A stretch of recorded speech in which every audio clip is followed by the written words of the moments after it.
फिरौन की एक खादिमा जो मुसलमान हो गई, मुसलमान हुई, उसने अपना इस्लाम छुपाया हुआ था, ईमान छुपाया हुआ था। एक दिन यही मुसलमान खादिमा फिरौन की बेटी को कंघी कर रही थी, फिरौन की बेटी के बाल संवार रही थी। कंघी करते करते इस मुसलमान खादिमा के हाथ से कंघी छूट गई, हाथ से निकलकर नीचे गिर गई। जब कंघी नीचे गिरी तो उसके मुंह से अचानक निकल गया कि हाय, अल्लाह का मुनकर हलाक हो गया, अल्लाह का दुश्मन हलाक हो गया, अल्लाह का दुश्मन हलाक हो गया। इस मुसलमान खादिमा के मुंह से ये जुमला अचानक निकल गया। जब ये जुमला निकला तो फिरौन की बेटी कहने लगी, फिरौन की बेटी के बाल संवार रही थी ना, वो नीचे बैठी, फिरौन की बेटी कहने लगी कि अच्छा खादिमा, मेरे बाप के अलावा तेरा रब कोई और भी है? उस खादिमा ने कहा, हाँ, मेरा रब तेरा भी, तेरे बाप का भी,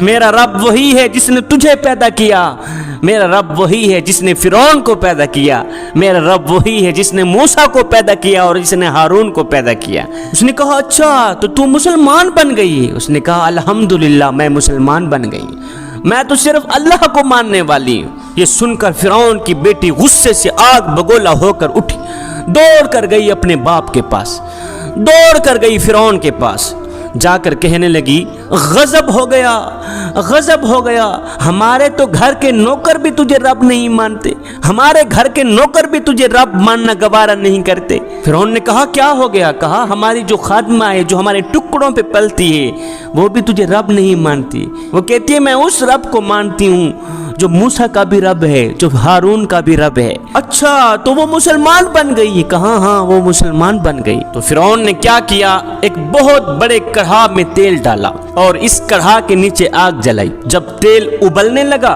तो फिरौन ने अपनी उस खादिमा को बुलाया जो मुसलमान हो गई थी। उस खादिमा की दो बच्चियां थी, एक दूध पीती बच्ची थी और दूसरी बच्ची थोड़ी बड़ी थी, चलती फिरती बच्ची थी। फिरौन कहने लगा, ऐ मेरे टुकड़ों पे पलने वाली खादिमा, मुलाजमा, नौकरानी, लौंडी, अगर तू मूसा के रब को मानेगी तो सुन, मैं तेरी बेटियों को भी जला दूंगा और तुझे भी जला दूंगा। और सुन, अगर तू मुझे रब मानेगी, अगर तू मुझे अपना खुदा मानेगी, तो तेरे घर को सोने चांदी से भर दूंगा, मैं तुझे माला माल कर दूंगा। बोल, अब तुझे क्या मंजूर है? मुझे मानकर अमीर बनना चाहती है या मूसा के रब को मानकर जहन्नम में जलना चाहती है, या मूसा के रब को मानकर कढ़ा में जलना चाहती है? उसने धमकी दी कि मैं तेरी बेटियों को इस जलते कढ़ा में डाल दूंगा। हाय, इस मुसलमान खातून ने कहा, फिरौन, ये तो दो बेटियां हैं, ये तो दो बेटियां अल्लाह ने मुझे दी हैं, अगर इनकी तरह हजारों बेटियां होती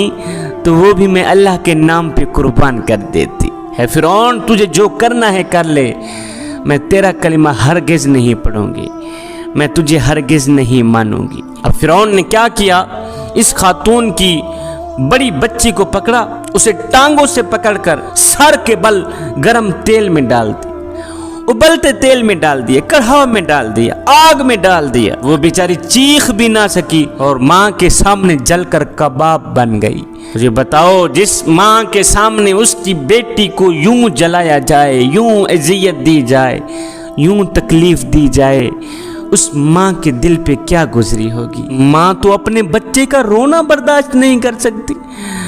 उस माँ के दिल पे क्या गुजरी होगी जो अपनी आंखों से देख रही है कि मेरी बेटी उबलते तेल में कढ़ा में जा रही है। वो बेचारी चीख भी ना सकी, कढ़ा के अंदर जाते ही वो जलकर कबाब हो गई। अब सुनो, जब मेरे अल्लाह ने इस माँ के दिल के अंदर गम और दुख को देखा तो अल्लाह ने क्या किया, इस माँ की आंखों से पर्दे हटा दी। जब इस माँ की आंखों से पर्दे हटे, इस माँ ने अपनी बच्ची की रूह को निकलते देखा। रूह निकल के जा रही है, माँ अपनी आंखों से देख रही। अब वो बच्ची माँ को कह रही है कि माँ तू सब्र कर, सब्र का दामन हरगिज न छोड़ना, माँ सब्र कर, तेरे लिए बहुत बड़ा अजर अल्लाह ने तैयार कर रखा है, थोड़ा सा और सब्र कर ले, बस हम इकट्ठे होने वाले हैं। अब फिरौन ने इस खातून की छोटी बच्ची को पकड़ा जो दूध पीती बच्ची थी। अब इस मासूम बच्ची को तो पता ही नहीं कि मेरे साथ क्या होने वाला है। अब फिरौन ने इसे भी, मासूम बच्ची को भी टांगों से पकड़कर उबलते तेल में डाल दिया, कड़कते कढ़ा में डाल दिया। हाय वो मासूम फूल, नरम और नाजुक गोश्त एक पल में जलकर कोयला बन गई, जलकर कबाब बन गई, पकोड़ा बन गई। दूसरी मर्तबा फिर से माँ की आंखों से पर्दा हटाया। माँ ने फिर दूसरी बच्ची की रूह को निकलता देखा। रूह निकल के जा रही थी और साथ में कह रही थी, माँ सब्र करो, सब्र करो, आगे तेरे लिए बहुत बड़ा अजर तैयार है।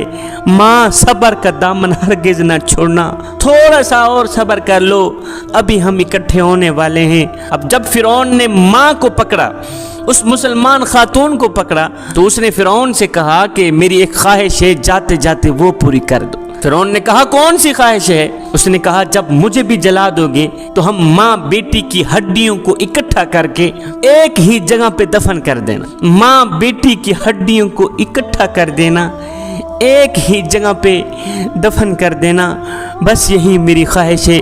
खुदारा ये मेरी ख्वाहिश पूरी कर देना मेरे जाने के बाद। फिरौन ने कहा ये तुम्हारी ख्वाहिश हम ज़रूर पूरी करेंगे। फिरौन ने इस माँ को भी जला दिया, माँ को भी राख कर दिया। जब तीनों जलकर कबाब बन गईं तो इनकी हड्डियों को इकट्ठा करके एक जगह पे दफन कर दिया। इस वाक़े को देखकर हज़रत आसिया मुसलमान हुई थी। फिरौन की बीवी जो थी हज़रत आसिया, इस वाक़े को देखकर वो मुसलमान बन गई। अल्लाह ने हज़रत आसिया के दिल में ये बात डाली कि कोई भी माँ अपने बच्चों को यूं कुर्बान नहीं कर सकती, हरगिज़ नहीं कर सकती जब तक हक सामने ना हो। एक बात और जो इस वाक़े का हिस्सा है वो ये है कि मेरे हुजूर अलैहिस्सलाम जब मेराज पर गए, जब मेरे हुजूर अलैहिस्सलाम बैतुल्लाह से बैतुल मुक़द्दस पर गए और जब वहाँ से आसमानों का उरूज हुआ तो नीचे से मेरे हुजूर अलैहिस्सलाम को जन्नत की खुशबू महसूस हुई, जन्नत की खुशबू महसूस हुई। फिर हुजूर अलैहिस्सलाम ने जिब्रील अलैहिस्सलाम से पूछा, जिब्रील बता तो सही ये जन्नत की खुशबू कहाँ से आ रही है? तो जिब्रील अलैहिस्सलाम अर्ज गुजार हुए, हुजूर फिरौन की बांदी, फिरौन की वो मुसलमान खादिमा जिसको उबलते तेल में डाला गया था, जिसकी दोनों मासूम बच्चियों को उबलते तेल में डाला गया था, फिरौन की वो खादमा अपनी बेटियों समेत जिस मट्टी में दफन है, ये खुशबू उसी मट्टी से आ रही है। वो जिस मट्टी में दफन है हुजूर ये खुशबू वहाँ से आ रही है। और उस वक़्त इनकी वफ़ात को 2000 साल से भी ज़्यादा अरसा गुजर चुका था, क्योंकि हज़रत सैयदना मूसा अलैहिस्सलाम और हमारे नबी के दरमियान तकरीबन 2000 साल का फासला है। अब जब हज़रत आसिया मुसलमान हो गई तो फिरौन बड़ा ही परेशान हुआ कि ये तो मेरे घर ही में इस्लाम दाखिल हो गया, ये तो मेरी हवेली में इस्लाम दाखिल हो गया।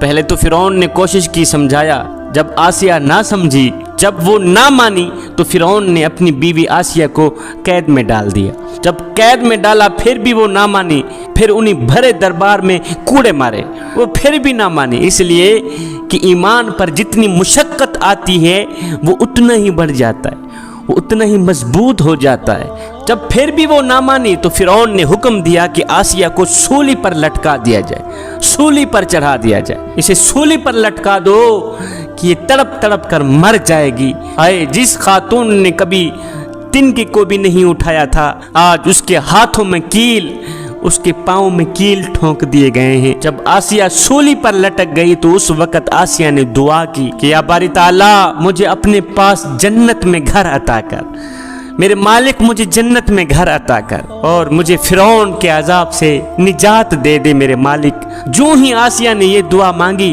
तो अल्लाह ताला की रहमत की गैरत को जोश आया, मेरे मालिक की रहमत जोश में आ गई। मेरे मालिक ने फरमाया, फरिश्तों जन्नत के सारे दरवाजे खोल दो, जन्नत के सारे दरवाजे खोल दो और आसिया को दुनिया में ही जन्नत में इसका घर दिखा दो। अब फरिश्तों ने अर्श तक सारे दरवाजे खोल दिए। हजरत आसिया ने दुनिया में ही सूली पर लटके अपनी जन्नती घर को देखा। हाय जन्नत को देखकर तो आदमी वैसे ही जिंदा नहीं रह सकता।